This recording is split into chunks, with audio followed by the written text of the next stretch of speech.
Hello from North Carolina. This is our 29th live session. Our plan is to go live at 10 a.m.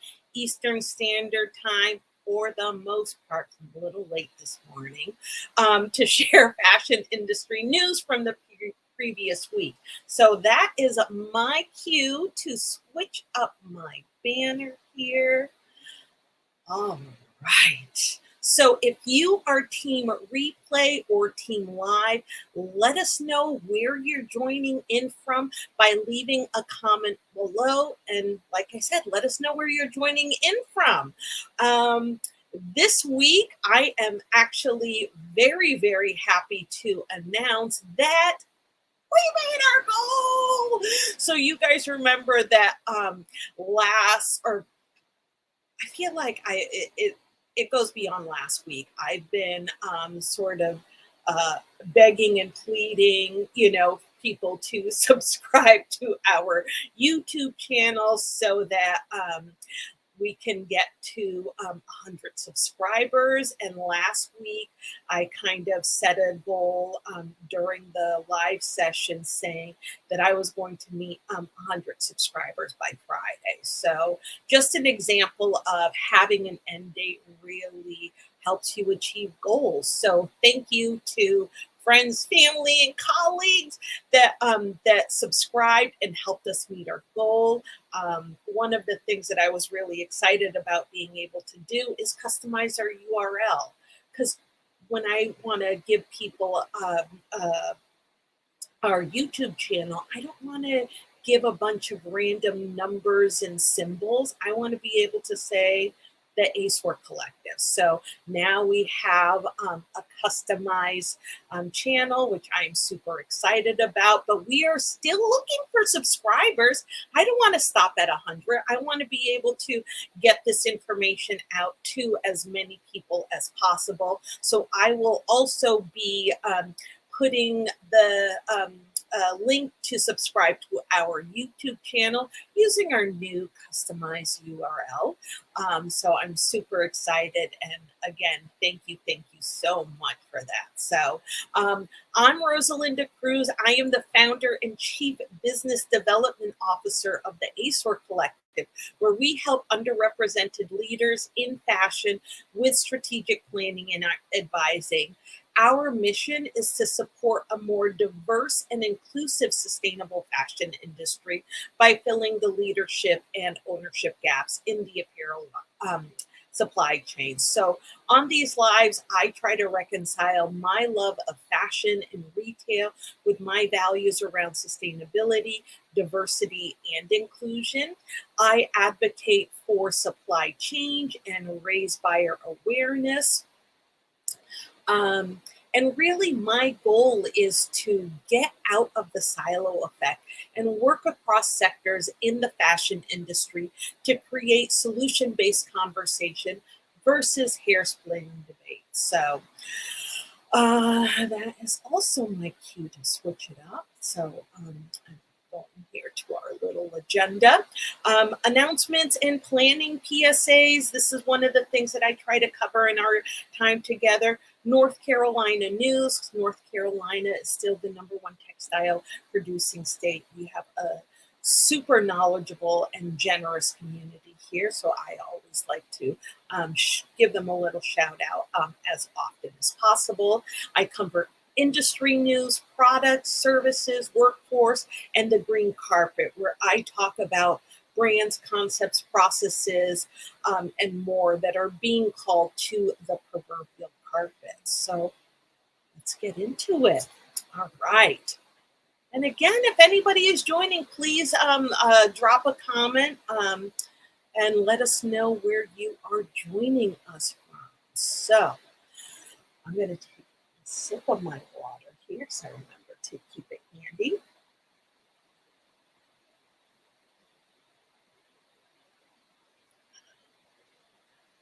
All right, so announcements, planning, PSAs.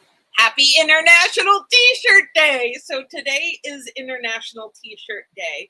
And while I typically kind of keep this section sort of a little brief and kind of just tick through a list. One of the things that I wanted to do, well, maybe it's not so obvious, but I work very heavily with cotton and t-shirts, specifically domestic t-shirts, but also international t-shirts as well. So one of the things that I wanted to note is that not all t-shirts are equal, right? So you have a range of t-shirts from, an a t-shirt that you might wear as an underpinning, and I'm thinking specifically with menswear, something that is worn under a dress shirt or something like that. And then you have or higher end t-shirts or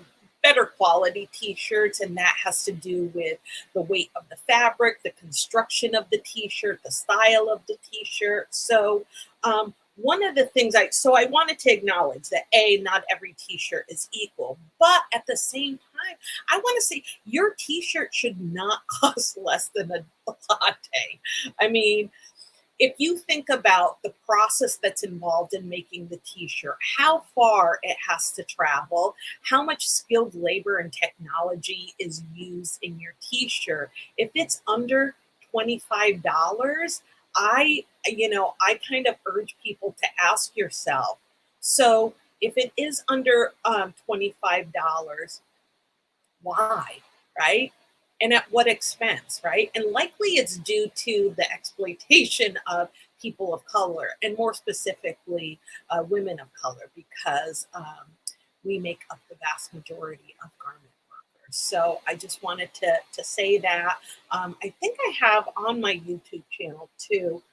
I did a video on the making of a t-shirt. It's a little cringy. On the cringe scale, I would say it's about a 6, but it's informative nonetheless. So that was really when I was kind of getting my footing with being more public about the work that I was doing. So check that out. And I'm sure there's probably going to be a lot of posts about t-shirts today. It's International T-shirt Day.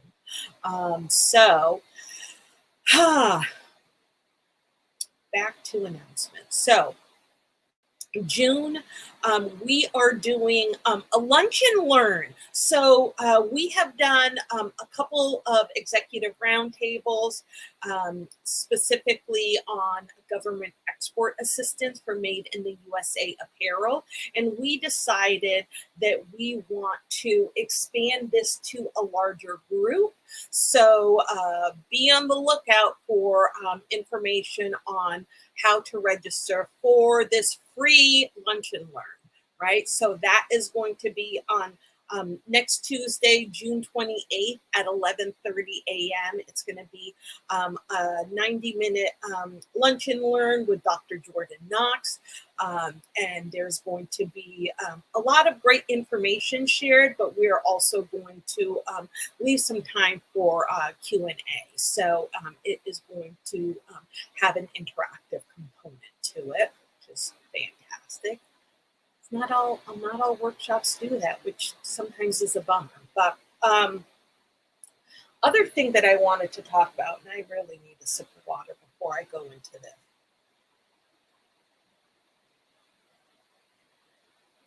Other thing that I wanted to talk about is that many people are at their breaking point again. I have been seeing so many posts just speaking about it, right? And I guess my takeaway, given all of the discussion about people being at their breaking point, is really give yourself some compassion, right? Give yourself the compassion that you give to others. And also give yourself the space and grace to process whatever it is that you are experiencing. Be it, right, to make if you're in the process of making a decision to make a major change in your life, that can be really difficult. If you already made a major, change in your life, you're reevaluating relationships, setting boundaries, I say take care of yourself in big and small ways, right? So, a couple of things I've been. This is something that I have been doing as I've been recovering from corporate burnout. But I treated myself. I'm wearing my new lipstick, but I got a bunch of stuff from Ilia, my favorite makeup company. But I just updated my makeup here, and then I also have, which you can't really see, but I like to treat myself to flowers. I think that these are probably the most beautiful peonies I have ever had. Um, and I plan on having lots of peonies in my yard, but for now, I'm buying them. But again, treating yourself in big and small ways. My big treat was, investing in makeup, which was not cheap, but I think that it was reasonable. And then, the small ways that I invest in myself is I got some flowers. I got some flowers for myself. But a lot of times I can get them for, under $10, which is very nice. But one of the things that I started to do this year is I started keeping a note on my phone, right, with my intentions, resolutions, and accomplishments for the year. So, um, one of the reasons that I started doing this is because um, at the end of 2021, I was a little bit overwhelmed, but also blown away by posts listing people's accomplishments for the year. And I decided that I wanted to do the same. I wanted to recognize and share and do a little bragging because I think that we could all use a little practice with bragging a bit about what it is that we've done. But when I sat down to make that list, I could not come up with one thing. And it was a little bit of a shock. And I think that, I mean, part of the reason that it was a shock is because I know I had accomplished so much that year, but I could not recall one thing. And I think that this is actually something that happens with a lot of people, but especially high achievers, because as soon as you're checking something off the list, you're on to the next, right? And you don't always give yourself the grace and space to celebrate your wins. So I decided that I was going to keep track of it starting in 2022. So my word for 2022 is surrender, right? So stop trying to control the outcome and focus on process, right? And almost reminding myself that there's going to be power in being able to surrender, right?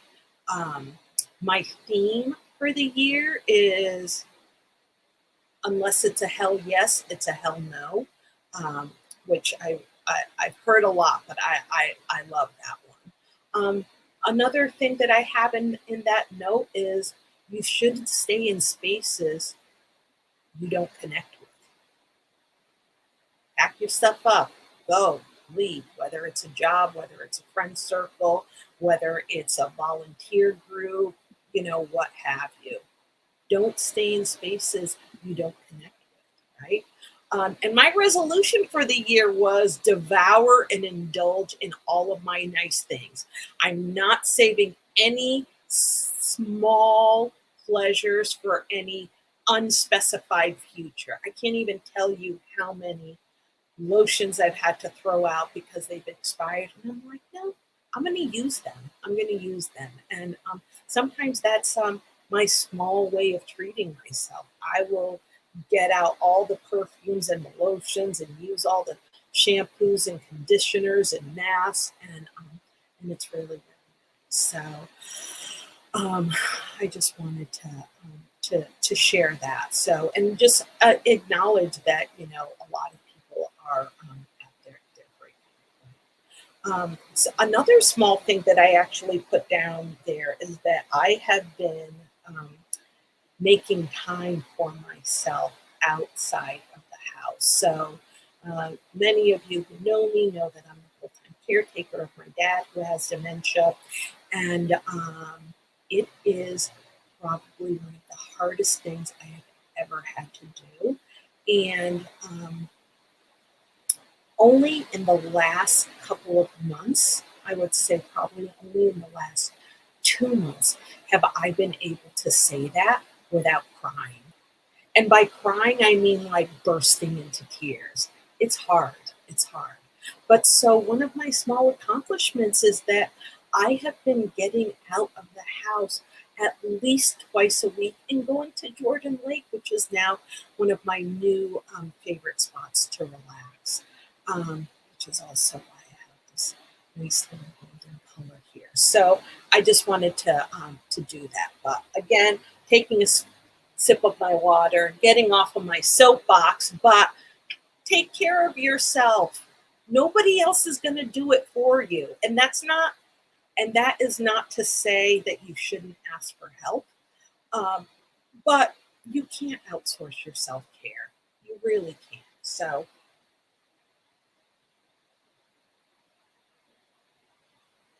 all right. I know I started a little bit late, so I am going to try and end whew, at 10:45. So that gives us about 15 minutes to get through the rest of the stuff here. But in any case, for June, let's talk about our planning cadence. So for June, as I mentioned last week, you should use this time to batch create your Q3 content.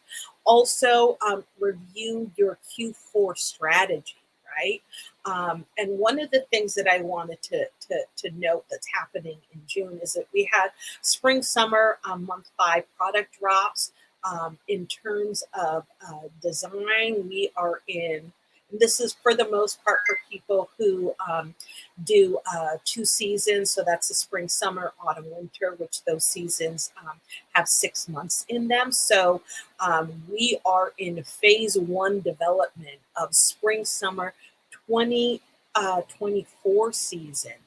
You remember last week I talked about the color trends that were released, but that is sort of keeping in that theme. And usually in phase 1 of product development, you are focusing on color trends and that sort of thing. And also reviewing your information from the previous year as well, as much as possible, to see how that can, or your most recent season, so that you can affect change in that season as well.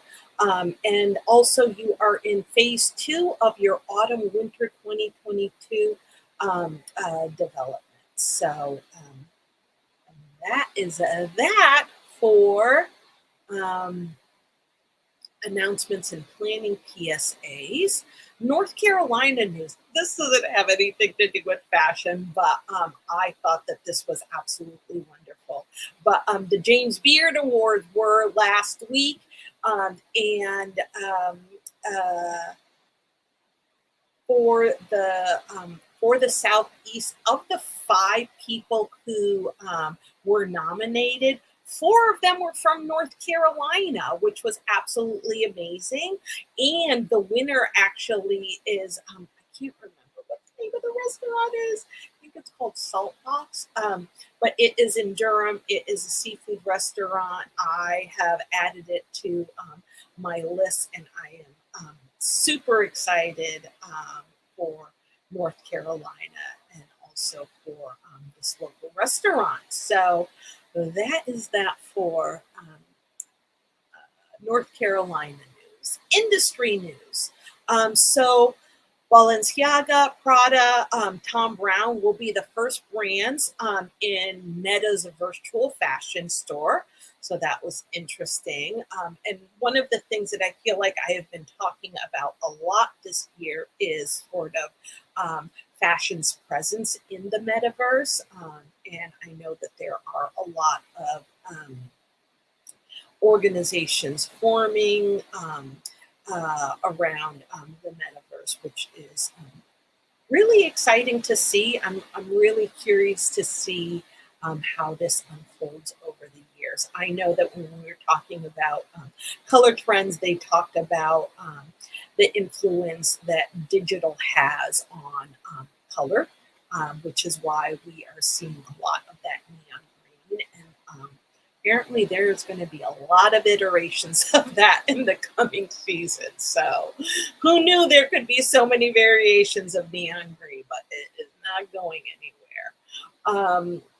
The other thing that I wanted to talk about is the Fabric Act.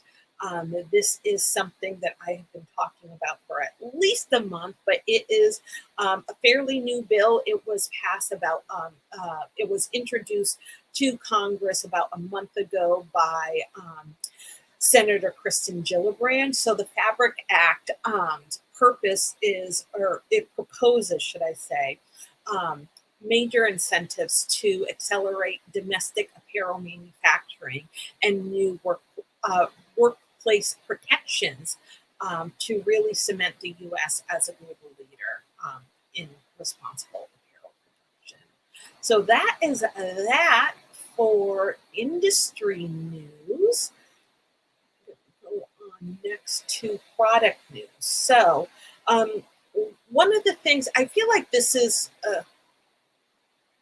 product, service, also industry news, so I just kind of plopped it in here. But we've all, experienced the impact on the price of goods. There's been a tremendous increase in price. But one of the things that a lot of people don't realize that is impacting the high price of goods, obviously, there are several things from, the pandemic and, wars and that sort of thing that are impacting prices. But one thing that people don't know is that 9 major shipping companies consolidated into 3 alliances and control the majority of ocean shipping in the world. Right, so these companies increase their prices as much as 1,000%. Right, and in 2021, they made $190 billion in profit, which was 7 times higher than the year before. Insane. So just wanted to share that. And Buddha monopolies. I mean, you have 3 businesses controlling the vast majority of ocean shipping. I mean, they can kind of do what they want, right? Which is why policy really can play a big role here. So hopefully we will be seeing some changes there.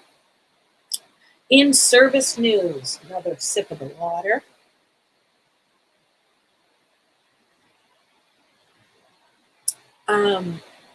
And traceability playbook was released last week. Some of the contributors were Fashion for Good and Fashion Revolution, along with about 7 other industry experts. So if you are interested in traceability, go check that out. You can either go to Fashion for Good or Fashion Revolution social media pages, and you will be able to find information on that. What else? Workforce. I don't have anything on the workforce, which is okay. Some weeks I don't speak on all of these categories, but dun, dun, dun, dun, we are at the green carpet. So this is where I talk about brands, concepts, processes that are being called to the proverbial carpet, right? There is no shortage of ethical dilemmas within the fashion industry. There are siloed discussions and a whole lot of infighting from farmers, manufacturers, vendors, academia, brands, journalists, and activists, right? And the gatekeepers. The gatekeepers was a fairly recent addition to the list, and there are a lot of them. But it can be a little contentious, but really one of the things that I have been trying to do is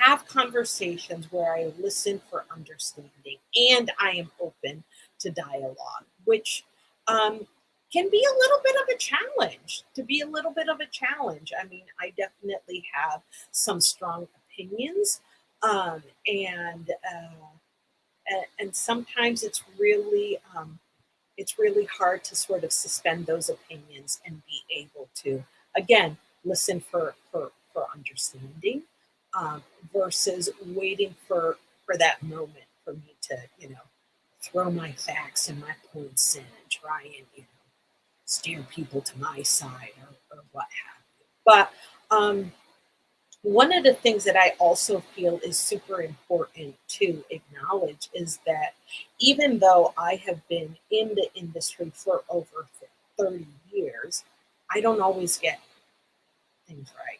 Right? I get things wrong sometimes, right? And really, when you think about the complexity of the um, the apparel ecosystem, it really is impossible to know everything. It really, really is.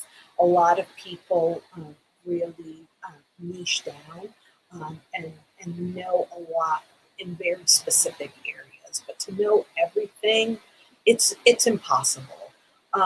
But like I said, this is where I am actively practicing the art of calling people in versus calling them out. And this was a concept that was introduced to me by Loretta Ross. I had heard an interview with her on NPR, and also engaged with a lot of her content. She is a professor at Smith College. She also gave the commencement speech at my alma mater, Hampshire College. So, one of the things that she does is she works on dismantling racism, and specifically with white supremacy. And I find that, well, I mean,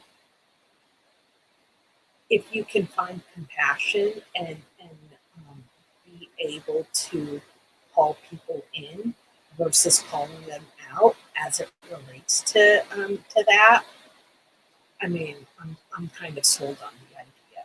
I think that one of the things that she talks about is how when you call people out, they come to, it's like they come to battle, right? They are on guard and they are defensive. Whereas when you call people in, you're not necessarily like giving them a pass for any transgressions, or, I don't want to, deduce it down to like bad behavior, but you're not giving them a pass. But what you're doing is setting the conditions for a dialogue, right?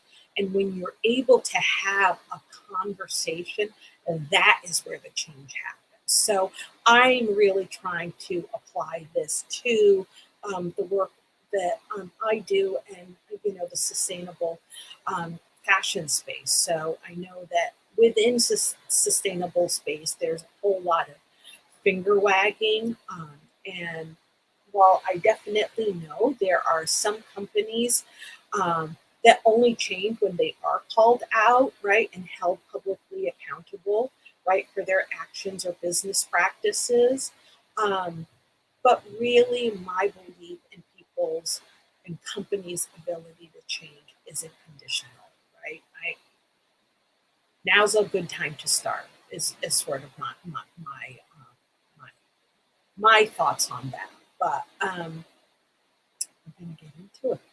So, last week I talked about how I wanted to talk about fast fashion, but I ended up switching gears and really talking a little bit more about reshoring and nearshoring, I know that last week was the Summit of the Americas, so there was a lot of information that was coming out as a result of that. There were a couple of reports that had also come out, so I ended up having to switch gears. But I'm back on topic. So I want to talk about fast fashion, right? And so Teju Adias Farrar, one of the things I got to listen to or sit in on a workshop that she was giving, and one of the things that she said is that sustainability is a verb, it's not a noun, right? And so verb is an action word. So sustainability is about action, right? So when it comes to fast fashion, if a lot of your actions, right, are contributing to, the environmental impacts and that sort of thing, or are anti, sustainability, um, is your money good here, right? Is your money good here? So that is a question that has been being asked a lot, and I would say even more so in the last month or so, because there has been a lot of stuff happening in with fast fashion as it relates to sustainable fashion. So, one of the things um, uh, that I heard, I can't remember who I heard this from, Stinkers. In any case, but really sustainability is not about growth and it's not about competition either. It's really about collaboration because we are only going to be able to make an impact if we share what we know and if we are sort of banding together.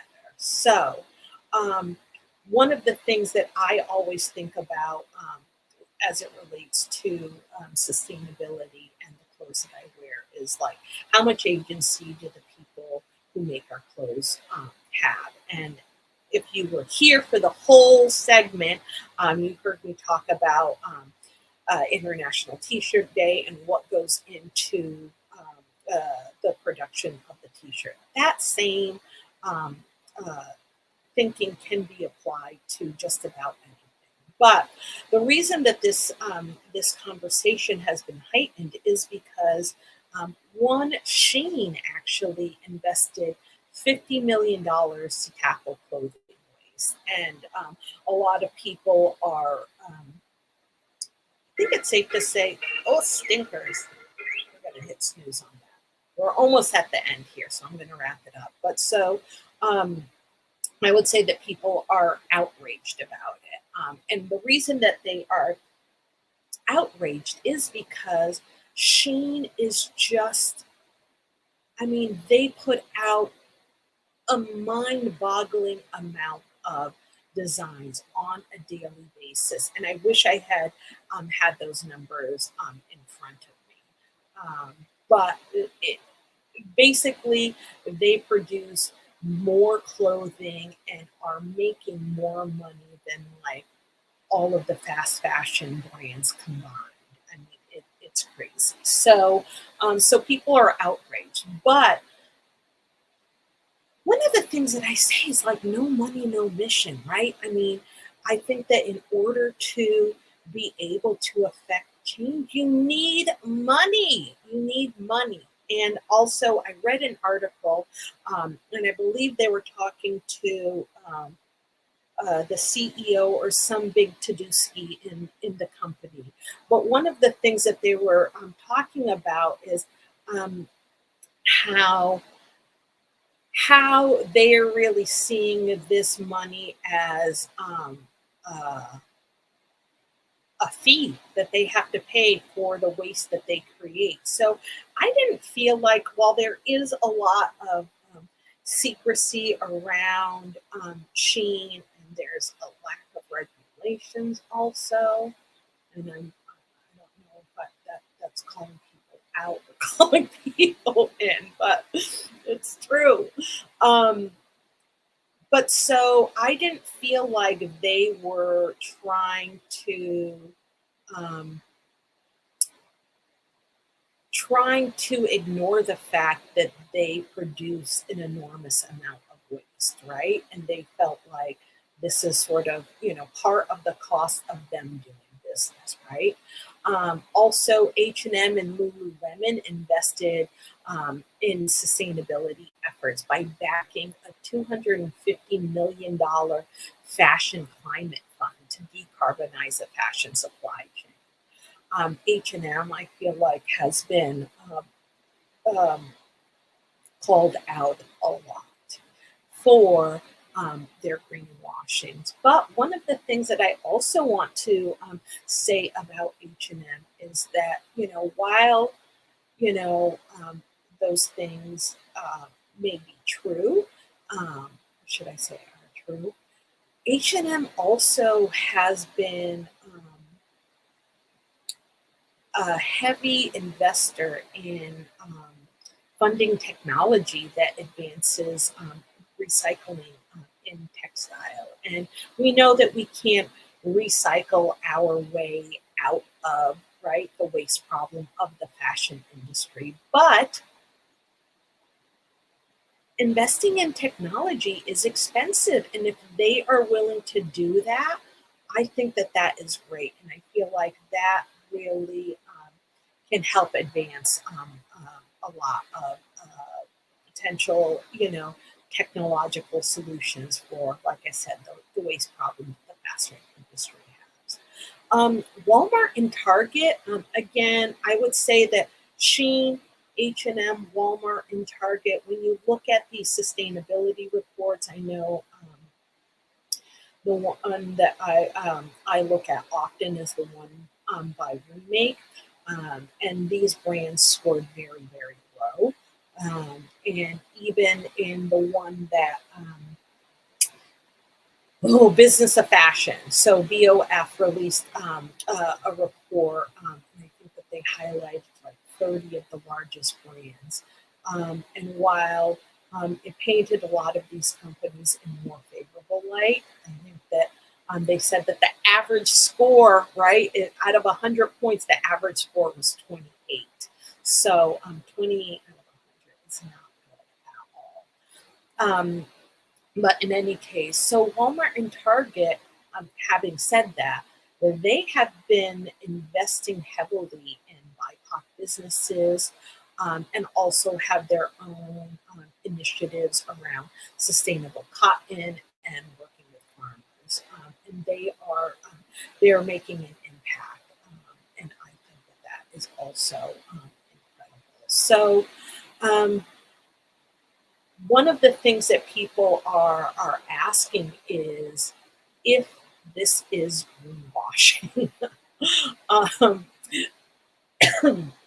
and so I will not try and deny or defend um, the greenwashing efforts of some brands, but I also want to acknowledge that um, greenwashing is really more about um, sharing partial information, misleading information, or omitting information, right? Intentionally omitting information about sustainability claims. And like I said, while I can't say that these brands don't do any of that, I think that when it comes when it comes to investing in sustainability efforts, your money is good here.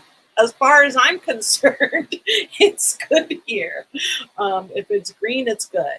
Um, but in any case, we are out of time. My alarm went off quite a while ago. Um, Thank you for those of you who joined. I wasn't able to see any of the comments, so I'm going to go in afterwards and pull up those comments. And again, remember, our mission is to support a more diverse and inclusive sustainable fashion industry by by filling the leadership and ownership gaps in the apparel supply chain. I will see you on Tuesday, 10 a.m. Eastern Standard Time, and have a fantastic week. And treat yourself. Treat yourself. Grace and space. That's what we need more of. All right. Bye, everybody.